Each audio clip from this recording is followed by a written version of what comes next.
Hello students, welcome to my channel Raju Pathak tutorial. हम लोग अभी तक मैथ्स कर रहे थे, आज हम लोग फिजिक्स स्टार्ट करेंगे। ठीक है, तो फिजिक्स में टॉपिक हमारा होगा मोशन, क्लास 9, और इसमें हम लोग ये सारे टॉपिक्स आज के लिए कवर करने वाले हैं। ठीक है, जो कि बहुत ही इंपॉर्टेंट सेक्शन है। तो फर्स्ट हमारा टॉपिक हो रहा है रेस्ट एंड मोशन। रेस्ट क्या है और मोशन क्या है? देखो, रेस्ट का डेफिनेशन हो रहा है if an object is at rest with its surroundings. देखो, कोई भी ऑब्जेक्ट रेस्ट में है या मोशन में है, हम तभी बोलेंगे जब उसको किसी से कंपेयर करेंगे। जब तक हम किसी के साथ उसे कंपेयर नहीं करेंगे तब तक हम नहीं बोल सकते कि वो रेस्ट में है या मोशन में है। जैसे हम लोग कुछ देर पहले देखते हैं कि ये जो बॉल है वो इस ऑब्जेक्ट से कितने डिस्टेंस पे है? सपोज 1 किलोमीटर के डिस्टेंस पे है। ठीक है, हम लोग कुछ दिन बाद जब देखते हैं तो भी अगर ये डिस्टेंस सेम ही है तो हम बोल सकते हैं कि this object is at rest with its surrounding, क्योंकि हम किसे कंपेयर कर रहे हैं।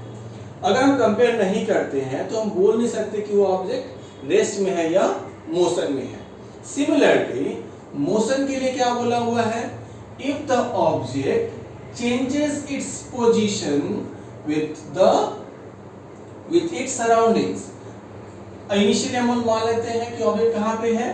पॉइंट ए पर है। कुछ देर बाद देखते हैं कि ये ऑब्जेक्ट पॉइंट बी पे आ गया, फिर कुछ देर बाद ऑब्जेक्ट पॉइंट सी पे आ गया। तो ये जो डिस्टेंस कवर कर रहा है टाइम के साथ, ये ऑब्जेक्ट क्या कर रहा है?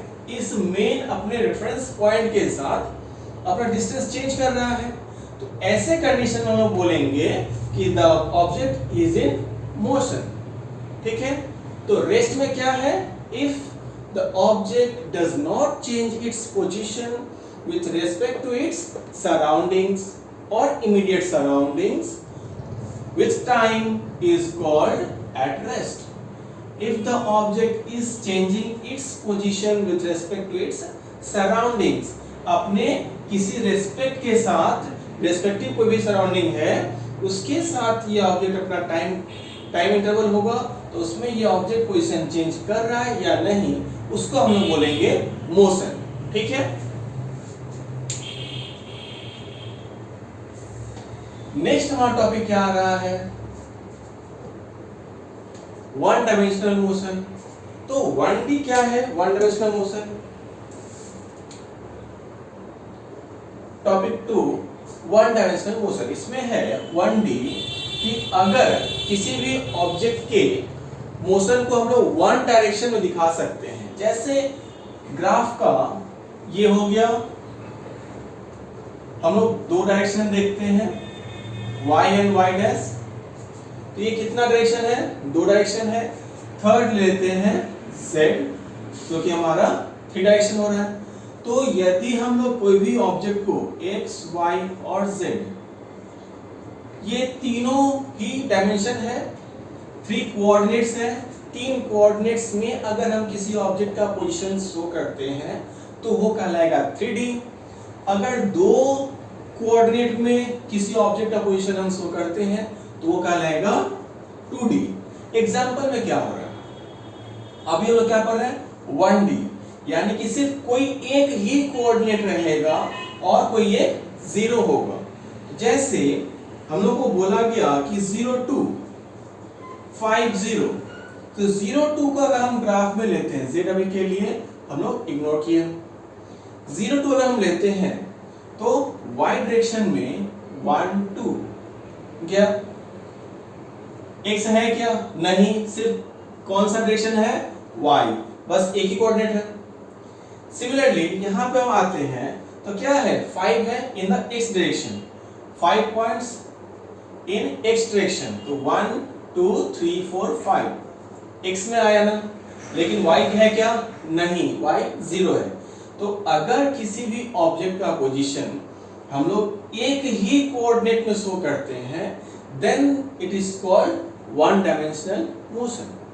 ठीक है, अगर कोई ऑब्जेक्ट वन डायरेक्शन में जा रहा है, एक ही कोऑर्डिनेट की डायरेक्शन में जा रहा है, जैसे इनिशियली हम लोग मानते हैं कि 2 0 देन 5 0 7 0, तो ऑब्जेक्ट क्या हो रहा है, यहां पर ऑब्जेक्ट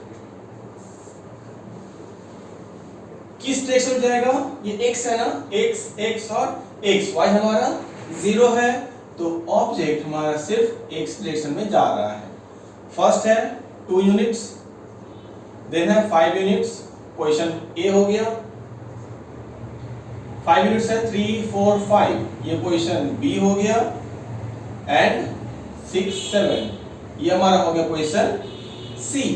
तो एक ही डायरेक्शन में ऑब्जेक्ट हमारा जा रहा है, ठीक है, ये हो जाएगा वन डायमेंशनल मोशन।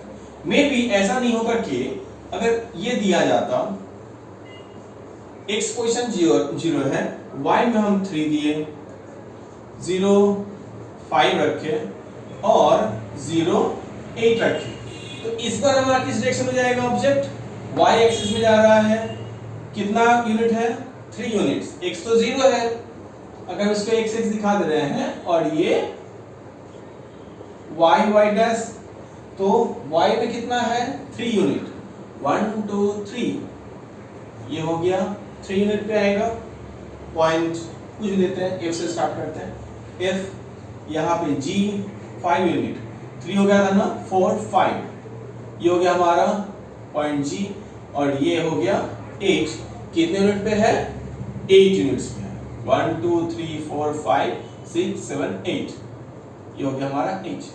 तो जब भी किसी ऑब्जेक्ट के मोशन को हम लोग वन डायरेक्शन में शो करते हैं, then it is called in one dimensional motion, ठीक है। नेक्स्ट आता है स्केलर क्वांटिटी। स्केलर क्वांटिटी क्या है,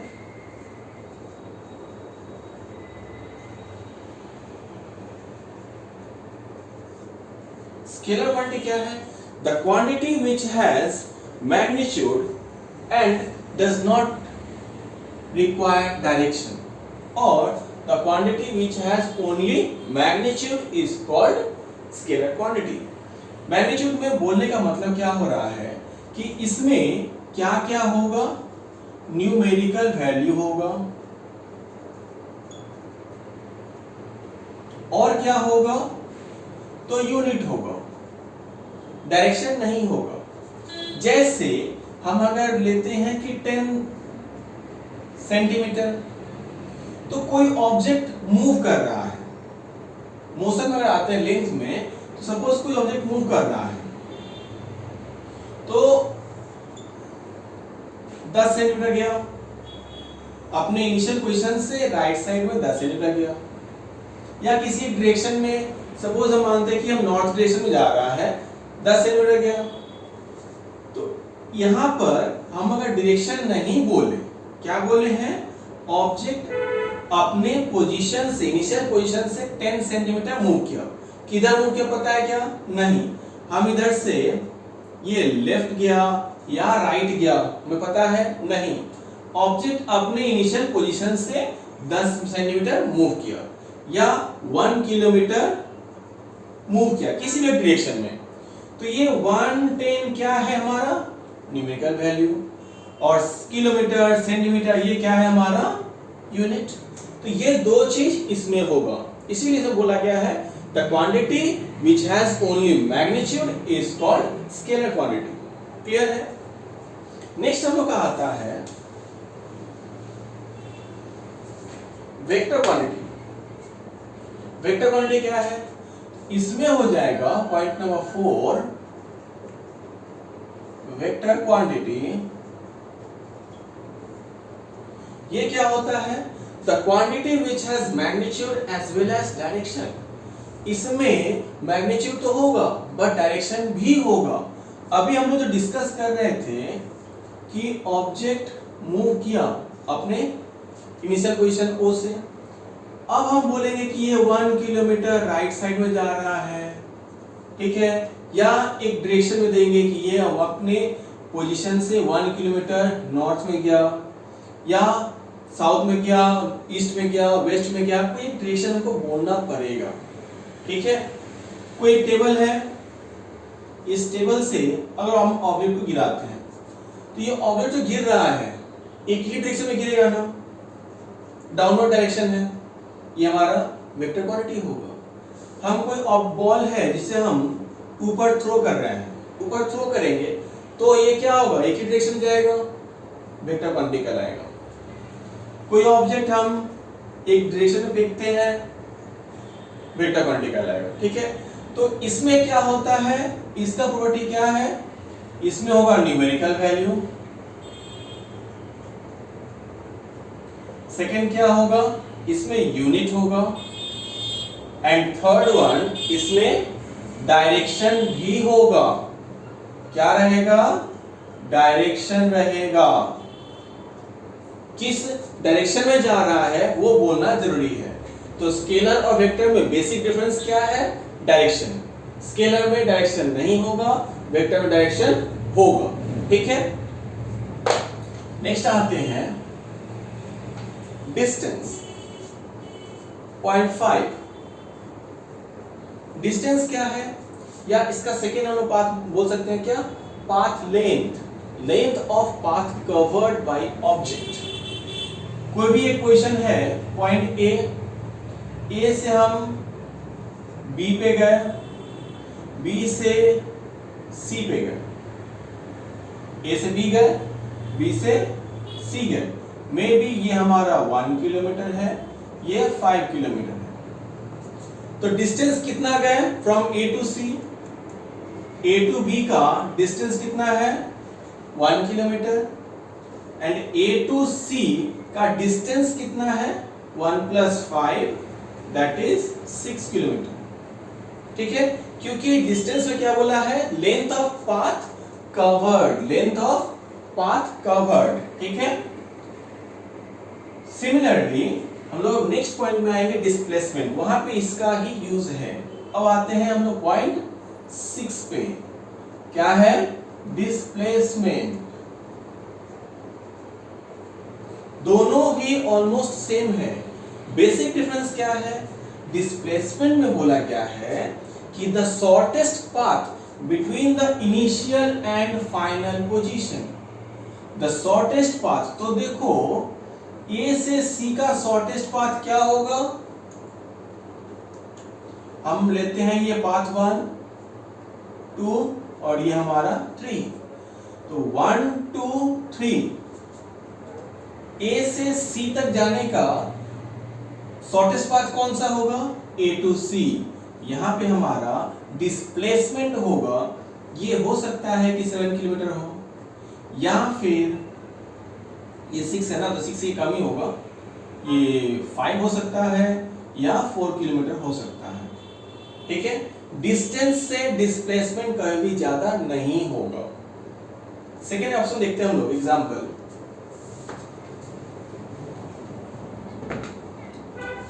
स्टार्टिंग पॉइंट हमारा पॉइंट ए से गए बी पे, बी से आए सी पे, सी से गए डी। तो डिस्टेंस 5 किलोमीटर करके हम लेते हैं, 5 किलोमीटर, ये भी 5 किलोमीटर। तो डिस्टेंस कितना हो रहा है हमारा, डिस्टेंस बोला गया है लेंथ ऑफ पाथ, तो लेंथ ऑफ पाथ कितना हो जा रहा है, A to D. A to D का डिस्टेंस कितना हो जा रहा है, 5 5 5 15 किलोमीटर। लेकिन जब ये डिस्प्लेसमेंट पूछेगा, अगर डिस्प्लेसमेंट आता है तो उस वक्त फॉर्मूला क्या है या डेफिनेशन क्या बोला है कि the shortest path A to D, shortest path between initial and final position. तो शॉर्टेस्ट पाथ ही कितना होगा, मे बी 9 किलोमीटर। ये वैल्यू, डिस्प्लेसमेंट का वैल्यू कभी भी डिस्टेंस से ज्यादा नहीं होगा, ये है ना,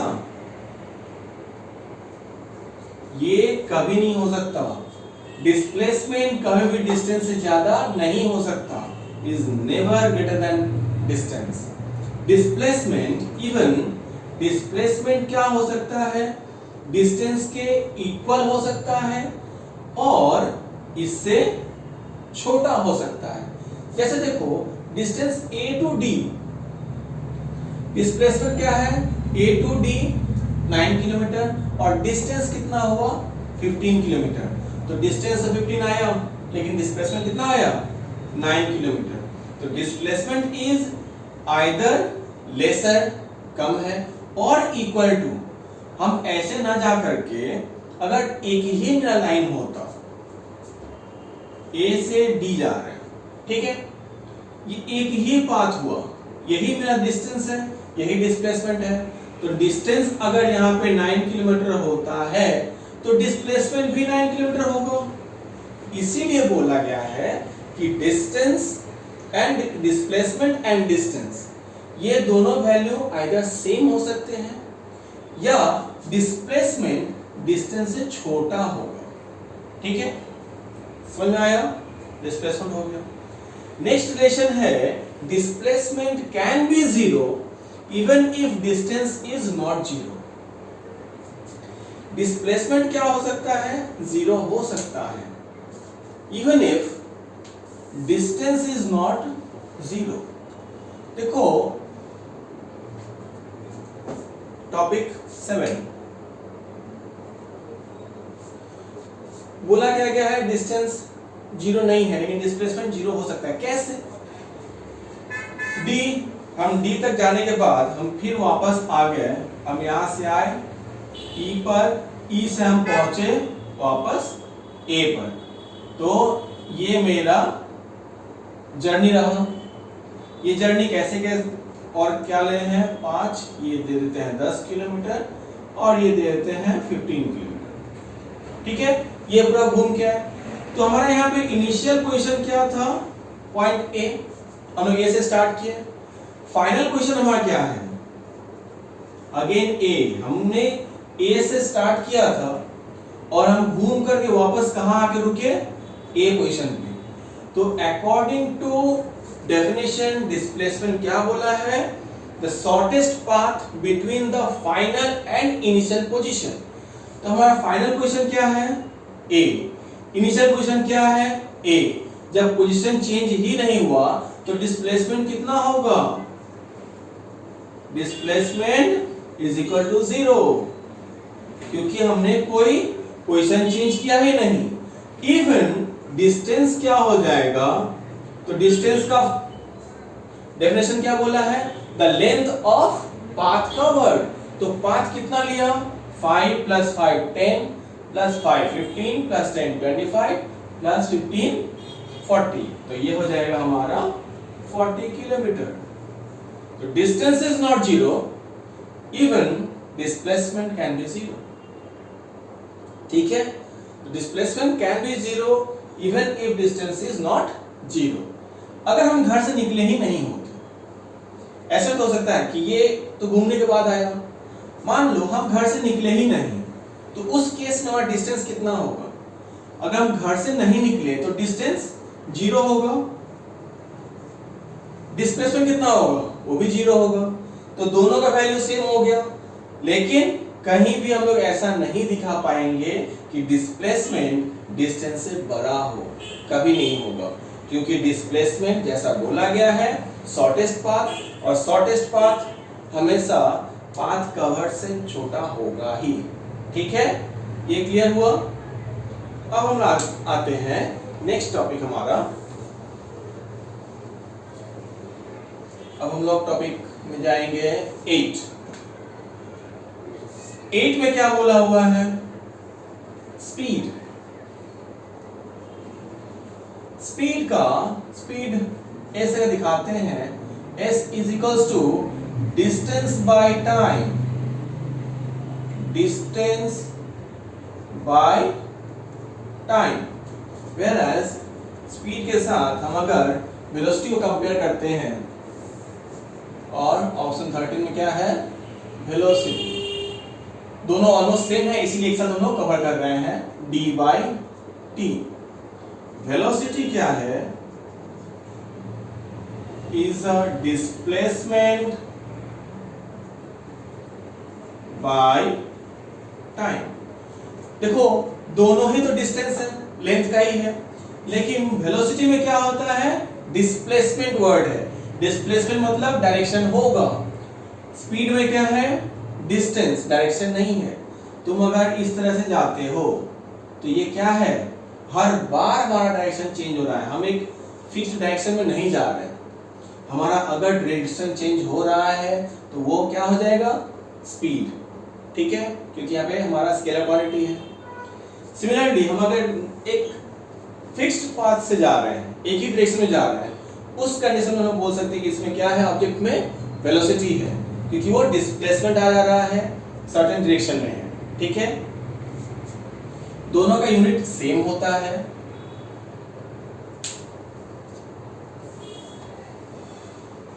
अभी एक बात और है कि डिस्टेंस कभी भी नेगेटिव नहीं होता। डिस्टेंस क्या है, नेगेटिव नहीं होगा, वेयर एज डिस्प्लेसमेंट क्या होगा, नेगेटिव हो सकता है। कैसे, देखो हम पॉइंट ए से बी पे जा रहे हैं, ए से बी गए, जब डिस्टेंस है तो उसको सिर्फ लेंथ से मतलब है, 10 किलोमीटर। ए से बी गए, बी से ए आए, सिर्फ लेंथ से मतलब है, कितना डिस्टेंस है, कितना लेंथ है। जैसे हम डिस्प्लेसमेंट पे आते हैं, वहां क्या बोला है, it has direction.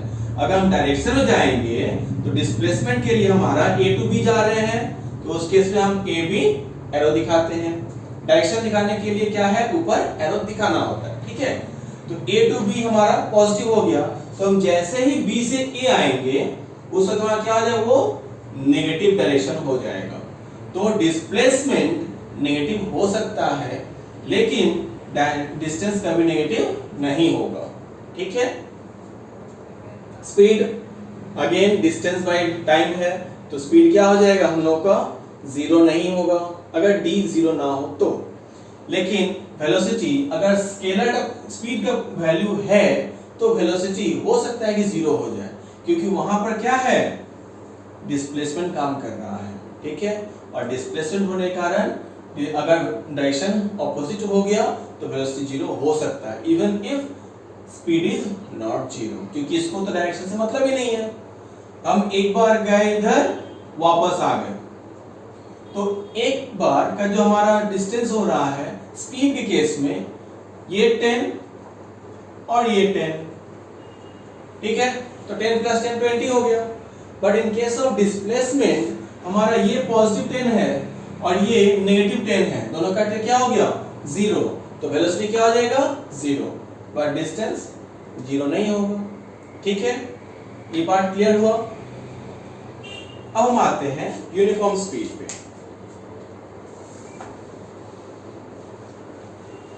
Uniform speed क्या है, जैसा कि नाम ही है यूनिफॉर्म स्पीड। यूनिफॉर्म स्पीड इसमें क्या है, अगर किसी ऑब्जेक्ट का स्पीड यूनिफॉर्म हो, means equal length in equal time interval, equal length in equal time interval,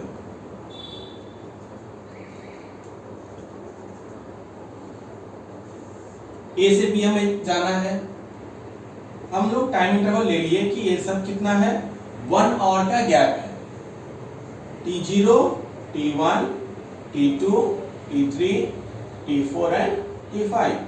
point A से हम पॉइंट बी जा रहे हैं। अगर हमारा ये इक्वल इंटरवल जो है, टाइम का इंटरवल क्या है, सेम है, 1 आवर करके है। अगर हम हर इंटरवल में 5 किलोमीटर ही जाते हैं, ठीक है, अगर हमारा जो लेंथ कवर्ड है अगर ये इक्वल होता है, then it is called uniform speed. अगर हम क्या करते हैं कि ये एक और एग्जांपल लेते हैं कि पाइप नाव का 10 होगा, तो अगर यहां पर 10 है तो सब में 10 होना चाहिए, किसके लिए, यूनिफॉर्म स्पीड के लिए, ठीक है। वही अगर हमारे यहाँ पे ये नॉन यूनिफॉर्म हो जाता तो टॉपिक नंबर 10, अगर ये नॉन यूनिफॉर्म होता तो क्या होता? नॉन यूनिफॉर्म या वेरिएबल, यानी कि इस वक्त क्या हो जाएगा, इस केस में हम लोग का जो लेंथ है वो वेरी करेगा। तो यहां पर थोड़ा सा चेंज होगा, दैट इज इक्वल नहीं होकर के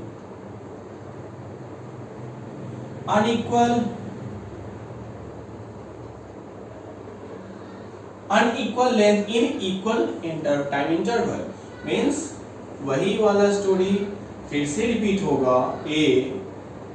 पॉइंट ए से हम जा रहे हैं, T0, T1, T2, T3, T4 और T5, टाइम इंटरवल हमारा सेम रहा, A to B जा रहे हैं, बट इस बार हमारा ऑब्जेक्ट जो है वो क्या कर रहा है, तो एक बार गया 5 किलोमीटर, सेकेंड टाइम इंटरवल में वो चला गया 10 किलोमीटर, थर्ड में जा रहा है 7 किलोमीटर। देखो ये वेरी कर रहा है, किलोमीटर जो है वो डिस्टेंस जो है वो वेरी कर रहा है, तो इसको हम बोलेंगे नॉन यूनिफॉर्म स्पीड।